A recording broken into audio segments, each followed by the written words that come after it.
अस्सलामुअलैकुम। काजी forex tips channel में खुश आमदीद। काफ़ी दोस्तों की फरमाइश थी कि हिडन डाइवर्जेंस पे काम किया जाए। मैं इस पर इसलिए थोड़ा डिले कर रहा था क्योंकि मुझे पता है कि ये फिर मिक्सअप हो जाना है। मैं चाहता था कि आप पहले उसकी प्रैक्टिस कर लें रेगुलर डाइवर्जेंस की। जब वो अच्छी तरह आप उसमें एक्सपर्ट हो जाएं तो फिर आपको जो है ना हिडन डाइवर्जेंस की तरफ लेके आऊँ, क्योंकि ये आपस में मिक्सअप हो जाते हैं, काफ़ी ज़्यादा लोगों को समझ नहीं आती, फिर जो है ना बाद में मुश्किलात पैदा हो जाती हैं। लेकिन अल्हम्दुलिल्लाह आप लोगों ने काफ़ी अच्छी प्रैक्टिस की है। चार्ट्स में देखता रहता हूँ ग्रुप में, तो इसीलिए मैंने सोचा कि आपको हिडन डाइवर्जेंस पे अब लेके आया जाए। क्योंकि रेगुलर डाइवर्जेंस जो है ना ट्रेंड रिवर्सल पैटर्न है, आपको पता है उसको हम चार्ट के टॉप या बॉटम पे फाइंड करते हैं। तो वो एक स्ट्रांग ट्रेंड होता है, पीछे से एक स्ट्रांग ट्रेंड चला आ रहा होता है, हम उसके ट्रेंड के अगेंस्ट एंट्री लेते हैं। तो ये हमारे लिए बहुत ज़्यादा रिस्की होता है। रिस्क इसमें बहुत ज़्यादा है रेगुलर डाइवर्जेंस में, क्योंकि वहाँ हमने ट्रेंड के अगेंस्ट जाना होता है। तो ट्रेंड के अगेंस्ट जाने के हिसाब से उसमें रिस्क तो होता ही है, क्योंकि जब भी ट्रेंड ब्रेक होता है, जब भी ट्रेंड रिवर्स होता है, तो काफ़ी बार फॉल्स ब्रेकआउट भी देता है, फेक आउट्स भी देता है मार्केट में। वहाँ पे उस पॉइंट पे हलचल भी होती है, तो काफ़ी डिफ़िकल्ट होता है। लेकिन वो अच्छी प्रॉफिटेबल है, क्योंकि जब उसका प्रॉफिट मिलता है तो फिर वो लॉन्ग टर्म ट्रेंड बन जाता है, तो फिर वो उसका भी अच्छा प्रॉफिट मिलता है। लेकिन अगर दूसरी साइड पे हम हिडन डाइवर्जेंस की बात करें तो भाई इसमें रिस्क कम है, एंट्री आपको बार बार मिलेगी, क्योंकि यहाँ हमने ट्रेंड के साथ ही चलना होता है। हमने जब भी आपको देखें फॉरेक्स में जब भी आप आते होंगे तो आपने शायद सुना होगा सबसे पहले कि trend is your friend. Trend के साथ चलते हुए हमारा रिस्क बहुत कम हो जाता है। ट्रेंड सेल का है, हम सेल की एंट्री लेंगे, हमारा रिस्क बहुत कम होगा। बाई का है, अगर हम बाई की एंट्री लेंगे तो हमारा रिस्क बहुत कम होगा। तो ये हिडन डाइवर्जेंस भी ट्रेंड के साथ ही है, ट्रेंड कंटिन्यूशन पैटर्न है। इस पर जब हम एंट्री लेंगे, एक तो हमें एंट्रीज बार बार मिलेंगी जब तक ट्रेंड एंड नहीं होगा। दूसरा ये है कि इस पे रिस्क कम होगा। तीसरा ये है कि इस पे प्रॉफिट रेशियो भी ज़्यादा है। इसकी जो प्रॉफिट रेशियो है वो तकरीबन ऑलमोस्ट 90+% है इसकी। ये बहुत कम ही इसका स्टॉप लॉस हिट होता है। आप जब प्रैक्टिस करेंगे तो आपको समझ आ जाएगी, क्योंकि ट्रेंड कंटिन्यूएशन पैटर्न है, ट्रेंड के साथ ही चलना होता है, रिस्क भी कम होता है। अब असल मसला ये है कि इसको फाइंड कैसे करना है। आपने बहुत सारी वीडियोस यूट्यूब पे भी देखी होंगी, अगर नहीं देखी तो भी देख लें, क्योंकि वो आपके नॉलेज में इजाफा होगा। लेकिन जो मैं आपको मेथड बताऊंगा वो इंतहाई सादा करके बताऊंगा, ताकि सब लोगों को समझ आए। इंशाल्लाह जब आप ये वीडियो देख के प्रैक्टिस करेंगे तो मुझे नहीं लगता कि कोई ऐसा बंदा हो जिसको फिर भी कोई इसमें मुश्किल पेश आए, क्योंकि असल इस डाइवर्जेंस को फाइंड करना मुश्किल होता है। लेकिन मैं आपको सिंपल से रूल्स बताऊंगा, टू दी पॉइंट बात करूंगा, सिंपल से आप उन्हीं रूल्स पे फोकस करें, एक्स्ट्रा नहीं जाना आपने। क्योंकि ये जो रूल्स मैंने बनाए हैं, ये चीज़ें जो मैं अपनी स्ट्रेटेजी कोई भी है, अगर मैं आपको रूल्स बताता हूँ टेक प्रॉफिट और एसएल के, तो भाई वो मैं बैक टेस्टिंग करने के बाद ही बताता हूँ। ऐसे ही जिस तरह बाज़ लोग करते हैं, दूसरे लोग अपने चैनल के व्यूज़ के लिए वीडियोस पे वीडियोस बनाते रहते हैं, उनकी बैक टेस्टिंग करते नहीं, बस 2-4 अच्छे सेटअप दिखा दिए, बात ख़त्म। ऐसी बात नहीं है भाई, मैं बैक टेस्टिंग कर रहा हूँ। आपको आप खुद भी जब करेंगे तो आपको अंदाज़ा होगा कि मैं किस तरह कह रहा था कि बैक टेस्टिंग सबसे ज़्यादा अच्छा उस रिज़ल्ट होता है जब बंदा बैक टेस्टिंग करके उसको आगे बताए। तो ज़्यादा टाइम ज़ाया नहीं करते, शुरू करते हैं हम। अच्छा, यहाँ पे सबसे पहला पॉइंट अपने जहन में रखना है, क्योंकि बाद ये आपको फिर मिक्सअप होना है। उन्होंने यहाँ हमने एक सबसे पहले एक ट्रेंड देखना है कि ट्रेंड किस चीज़ का है। जिस चीज़ का ट्रेंड होगा हम एंट्री उसी साइड पे लेंगे। अब ये एक GBP USD का आपके सामने चार्ट खुला हुआ है, 1 आवर का टाइम फ्रेम है। अच्छा, 1 आवर पे आप अगर काम करेंगे तो आपको एंट्रीज ज़्यादा मिलेंगी, अच्छी एंट्रीज मिलेंगी। आप 4 आवर पे भी कर सकते हैं, डेली पे भी कर सकते हैं, किसी भी टाइम फ्रेम पे कर सकते हैं, लेकिन आपको अच्छी प्रॉफिट रेशो, अच्छी एंट्रीज आपको 1 आवर के टाइम फ्रेम पर मिलेंगी। 1 आवर, उसके बाद 4 आवर। 1 आवर से नीचे मैं आपको रिकमेंड नहीं करूंगा, क्योंकि मैंने इस पर बैक टेस्टिंग की भी नहीं है 1 आवर से नीचे, और ना ही 1 आवर से नीचे मैंने कभी काम किया है। 1 आवर पे आप जब मैं आते हैं तो अब देखें, जब भी आप देखें ट्रेंड लाइंस हम लगाते हैं, पहले तो ये कंसेप्ट क्लियर करें कि ट्रेंड लाइंस हम कैसे लगाते हैं। अगर तो सेल का ट्रेंड हो तो हम ट्रेंड लाइंस ऊपर से नीचे की तरफ लेके आते हैं, और ये ट्रेंड लाइंस हम विक्स के ऊपर या कैंडल्स के ऊपर लगाते हैं, ऊपर की तरफ। हम इसको नीचे की तरफ नहीं लगाते, हम इसको ऊपर की तरफ लगाते हैं। जिस तरह मैं आपको एक एग्जांपल देता हूँ, इसको हम यहाँ पे लगाएंगे, ये हमारा ट्रेंड होगा। सेल के ट्रेंड में कैंडल्स के ऊपर लगाएंगे, ऊपर से नीचे की तरफ लेके आएंगे। बाई के ट्रेंड में हम कैंडल्स के नीचे लगाएंगे ट्रेंड लाइन।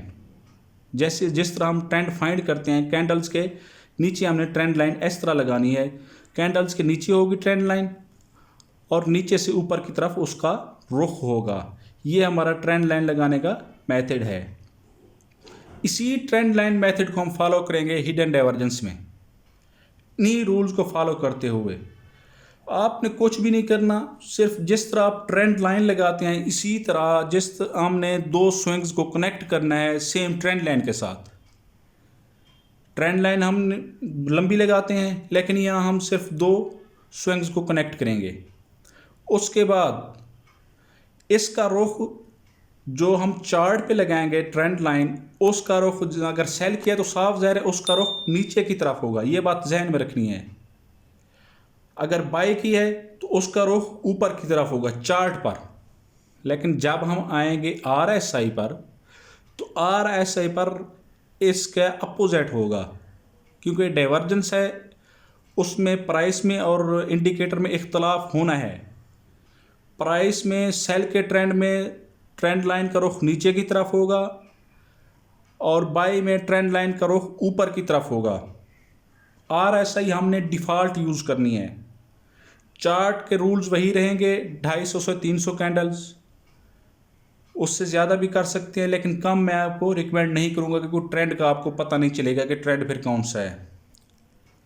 अभी ये पॉइंट्स क्लियर हो गए कि कैसे लगाना है। अभी मैं आपको एग्जांपल्स के साथ समझाता हूँ डाइवर्जेंस फाइंड करके, ताकि आपकी मज़ीद जो कन्फ्यूजन है वो दूर हो जाए। तो देखें, सबसे पहले अब यहाँ पे आ जाएं इस पॉइंट पे।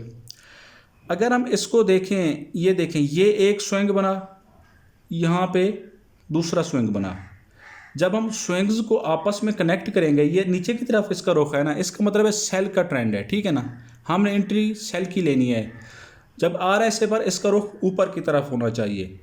लेकिन इस तरह कैंडल्स पे आपको लगाते हुए थोड़ा दिक्कत होगी, तकलीफ़ होगी, क्योंकि कैंडल्स पे आप क्लियर नहीं लगा सकेंगे। इसके लिए मैं रिकमेंड करूँगा आपने लाइन चार्ट यूज़ करना है। लेकिन ये बात जहन में रख लें कि जब आप चार्ट ग्रुप में शेयर करेंगे तो वहाँ पे कैंडल स्टिक पैटर्न होना चाहिए, वहाँ पे लाइंस नहीं होनी चाहिए। क्योंकि लाइंस होती हैं तो फिर मार्केट का अंदाज़ा नहीं होता कि आपने कितना कैंडल्स की हुई हैं, फिर वो सही से अंदाज़ा नहीं हो सकता। आपने ग्रुप में शेयर करते वक्त कैंडल्स करना है, यहाँ पे डाइवर्जेंस फाइंड करते वक्त आपने लाइन चार्ट करना है। लाइन चार्ट से आपको बहुत आसानी हो जाएगी। अब ये देखें, ये एग्जैक्ट लग गई है लाइन। अब अगर हम इसी पॉइंट पर, सेम उसी पॉइंट पर हमने नीचे आना है, जिसी तरह रेगुलर के रूल्स थे इसी तरह इसी के रूल्स हैं। सेम उसी पॉइंट पर हमने देखें, यहाँ पे देखें, हम सेम उसी पॉइंट पर है। अब यहाँ पे हम जब ट्रेंड लाइन लगाएंगे तो आपको नज़र आएगा कि इसका रुख ऊपर की तरफ है। ये देखें, सेम वही पॉइंट्स हैं, सेम जगह पे हमने कनेक्ट किया। ये देखें, सेम जगह पे आ गए, इधर से भी सेम जगह पे, इधर से भी सेम जगह पे। ये हमारे दो स्विंग्स कनेक्ट हो गए। हमारा पहला स्टेप कंप्लीट हुआ। और दूसरा स्टेप हमारा ये है कि हमने वेट करना है RSI के 50 लेवल को क्रॉस करने का। RSI का 50 लेवल मैं इसलिए आपको बार बार कहता हूँ क्योंकि लाजमी नहीं है कि मार्केट यहाँ एक दो कैंडल्स नीचे आके मार्केट फिर भी ऊपर जा सकती है। असल कंफर्मेशन हमें उस वक्त होगी जब मार्केट RSI पे 50 के लेवल को क्रॉस करेगी। हमें फिर ट्रेंड की कंटिन्यूशन का अंदाज़ा होगा, हमें फिर उसकी मजबूती का, ट्रेंड की मजबूती का सिग्नल मिलेगा। अब इस पॉइंट पे आके ये देखें, इस पॉइंट पे आके मार्केट ने 50 लेवल को टच किया है। यहाँ से हम अपना सेल की एंट्री लेंगे। हमारा जो स्टॉप लॉस होगा, स्टॉप लॉस की मैं आपको यहाँ पे 2 रेशियोज बता रहा हूँ। स्टॉप लॉस की पहली रेशियो ये है कि इसके लास्ट स्विंग्स को, ये जो लास्ट स्विंग होगा हम इस पे रखेंगे, इसके लास्ट स्विंग पे। लेकिन एक बात याद रख लें, अगर तो ये जो स्विंग है इसका स्टॉप लॉस 30 से 35 पिप्स बन रहा है तो फिर हम इसको इग्नोर कर देंगे। फिर हम अपना स्टॉप लॉस रखेंगे जहाँ से हमने ट्रेंड लाइन अपना डाइवर्जेंस फाइंड की थी, इस पॉइंट से, फिर हम इस पे रखेंगे। ये बात जहन में रखनी है आपने। अगर तो इसका फासला इसका 50 पिप्स से ऊपर है तो फिर तो हम इसी स्विंग्स के ऊपर ही रखेंगे। लेकिन अगर 50 कम है, नीचे है, तो फिर बेहतर यही होगा कि आप इस पॉइंट पे रखें अपना स्टॉप लॉस, इस पॉइंट से रखेंगे और इसकी जो पहला टेक प्रॉफिट होगा वो स्टॉप लॉस का दुगना होगा। आप इसमें ज़्यादा भी प्रॉफिट लेवल बना सकते हैं। इसकी आम कान जो रूटीन है वो इसका रेशियो अपना स्टॉप लॉस का 3 गुना होता है टेक प्रॉफिट। अगर आप 3 गुना भी लेंगे तो आपको अच्छा ज़बरदस्त किस्म की प्रॉफिट मिल सकता है। अब यहाँ देखिए, यहाँ मैंने अपना स्टॉप लॉस रखा और टेक प्रॉफिट इसको मैं अगर लेके जाऊँ नीचे तो ये आपके सामने पता नहीं कितना % बनता है स्टॉप लॉस का। क्योंकि ये ट्रेंड कंटिन्यूशन पैटर्न है, इसमें हमें प्रॉफिट अच्छा मिलने वाला है। इसमें आपको रेगुलर डाइवर्जेंस से अच्छा प्रॉफिट मिलेगा। इसको आप कहीं भी रख सकते हैं, लेकिन मिनिमम जो है, मैं मिनिमम आपको रिकमेंड करूंगा कि वो स्टॉप लॉस का दुगना होना चाहिए, इससे कम नहीं होना चाहिए आपका स्टॉप अपना टेक प्रॉफिट। इससे ज़्यादा आप करते जाएं, अपनी ट्रेड को कुछ हिस्सा क्लोज कर दें अपनी ट्रेड का, फिर नेक्स्ट उसको छोड़ दें, ब्रेक इवन पे करके छोड़ दें, आपको अच्छा तगड़ा प्रॉफिट मिल सकता है। क्योंकि ये ट्रेंड कंटिन्यूशन पैटर्न है भाई, जब तक ट्रेंड कंटिन्यू रहेगा आपको प्रॉफिट मिलता रहेगा। इसके लिए बेहतर यही है कि अपना प्रॉफिट निकाल के फिर उसको छोड़ दें भाई, वो अब आपकी ट्रेड है ही नहीं, उसको छोड़ दें, जाने दें, उसका ट्रेल करते रहें, उसको पीछे स्टॉप लॉस को हर जब स्विंग बने फिर स्विंग के ऊपर रखते जाएं। जिस तरह स्विंग्स बनते जाएं, जैसे यहाँ पे स्विंग बना, हम यहाँ पे आके रख दिया अपना, फिर अपना स्टॉप लॉस, फिर जब जिस तरह आगे आगे बनते जाएंगे, यहाँ पे स्विंग बना हम फिर यहाँ पे रख देंगे, यहाँ पे स्विंग बना हम फिर यहाँ पे रख देंगे, यहाँ पे आके हमारा स्विंग जो है ना हिट होगा, अपना एस एल हिट होगा। जब एस एल यहाँ पे आके हिट होगा तो आप देख रहे हैं इसकी प्रॉफिट रेशो तकरीबन 200 पिप्स बनती है। और ये स्टॉप लॉस का आप देख लें कि 5 की रेशियो बनती है, 1 के मुकाबले में 5 की रेशियो बन रही है। इतना अच्छा आपको प्रॉफिट मिल रहा है। इस चीज़ पे आपने फोकस करना है कि इसको ट्रेल ज़रूर करना है, इसमें आपका ही फ़ायदा है, इसमें बहुत ज़्यादा एंट्रीज़ आपको मिलेंगी। अच्छा, अब हम आगे चलते हैं, कोई और एग्जांपल देखते हैं। अगर आप यहाँ पे देखें तो यहाँ पे आपको रेगुलर डाइवर्जेंस लगेगी, लेकिन नहीं, इसको छोड़ें। अगर मैं फिर इधर आ गया तो फिर आप कंफ्यूज हो जाएंगे।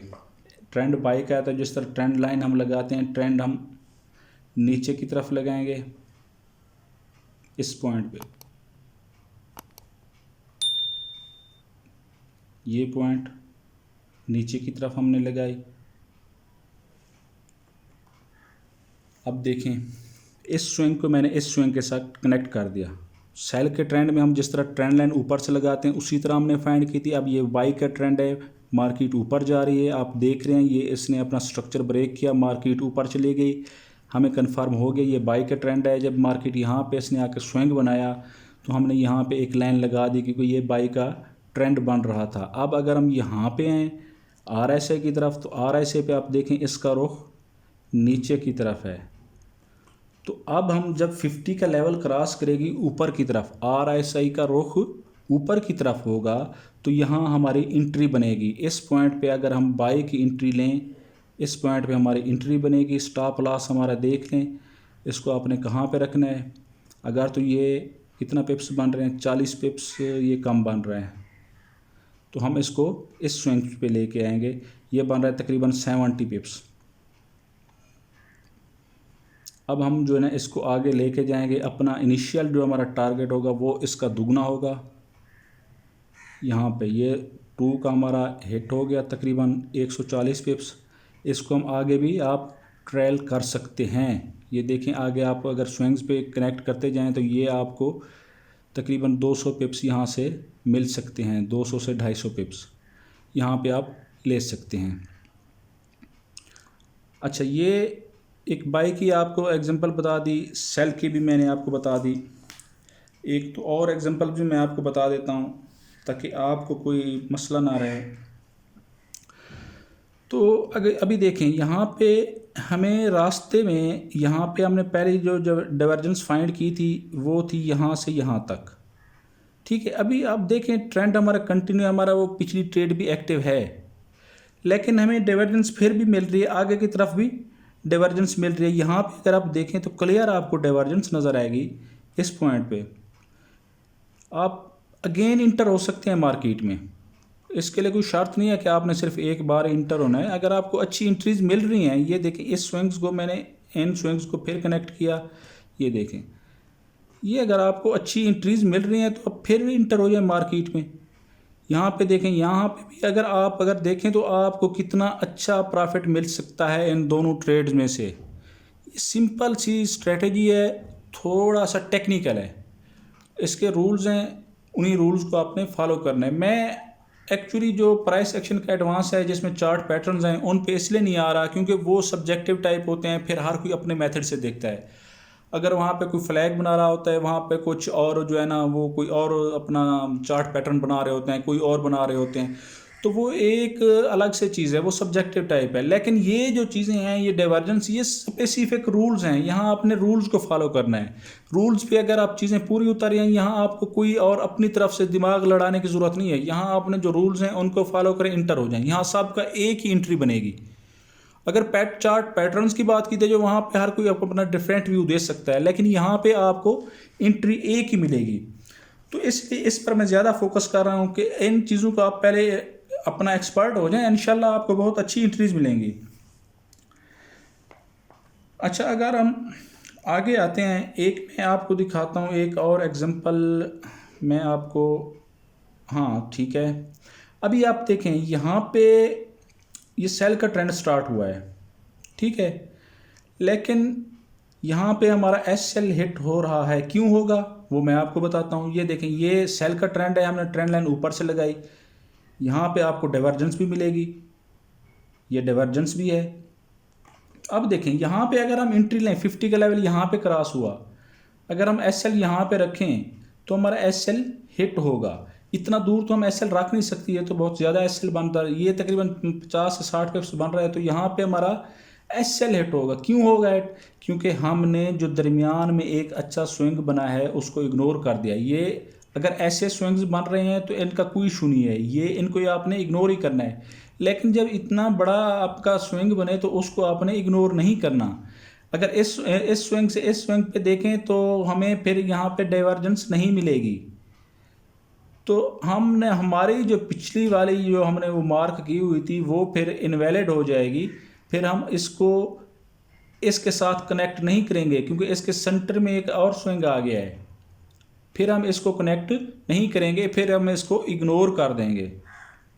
आपको मेरी बात समझ आ रही है ना?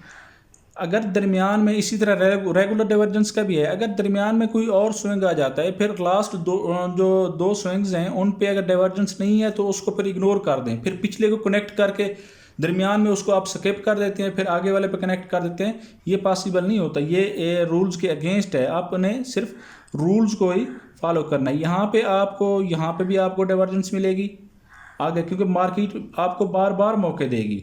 आपने मार्केट से बार बार उसके मौके लेने हैं, लेकिन उस वक्त लेने हैं जब मार्केट आपको मौका दे। आपने ज़बरदस्ती मार्केट में नहीं घुसना।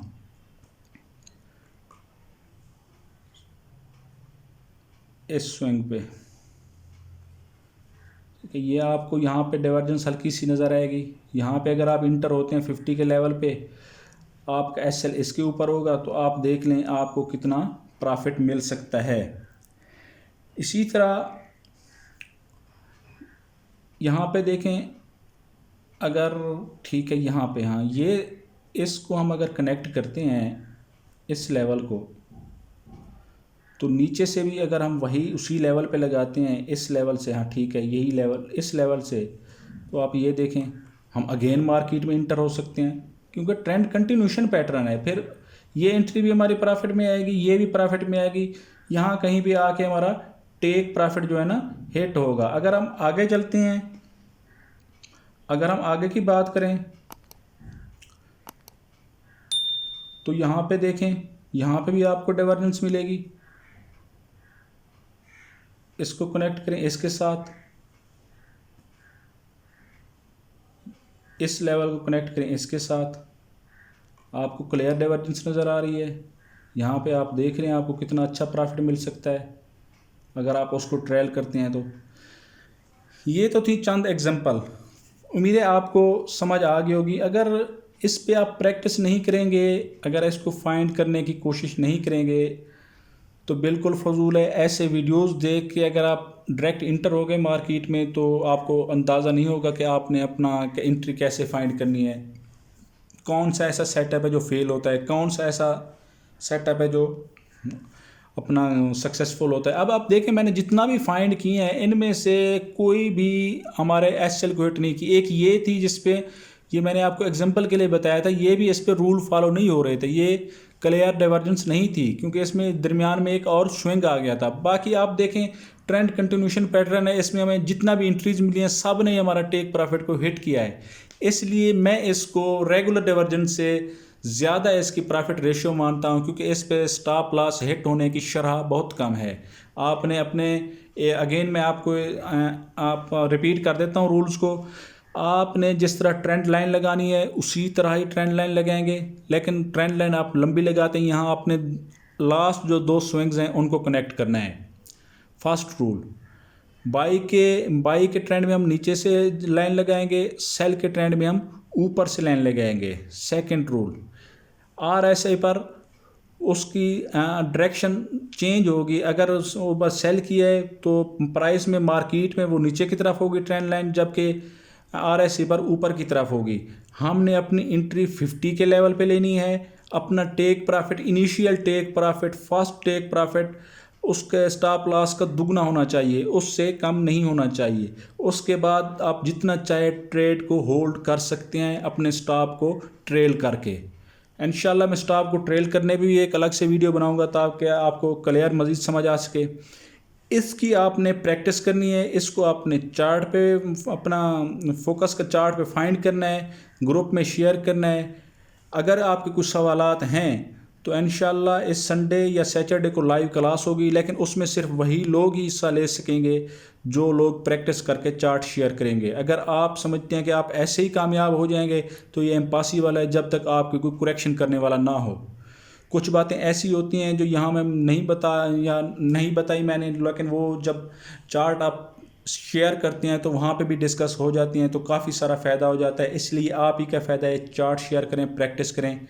मिलते हैं अगली नेक्स्ट वीडियो में। अगर आपका कुछ सवाल हो, कुछ भी हो तो आप मुझसे रब्ता कर सकते हैं व्हाट्सएप पे, फेसबुक पे, टेलीग्राम पे, यूट्यूब पे, चैनल पे, कहीं पे भी आप रब्ता कर सकते हैं। इंशाल्लाह आपको जवाब देने की और मुतमईन करने की कोशिश करूँगा। Thank you. अल्लाह हाफिज़। दुआओं में याद रखिएगा।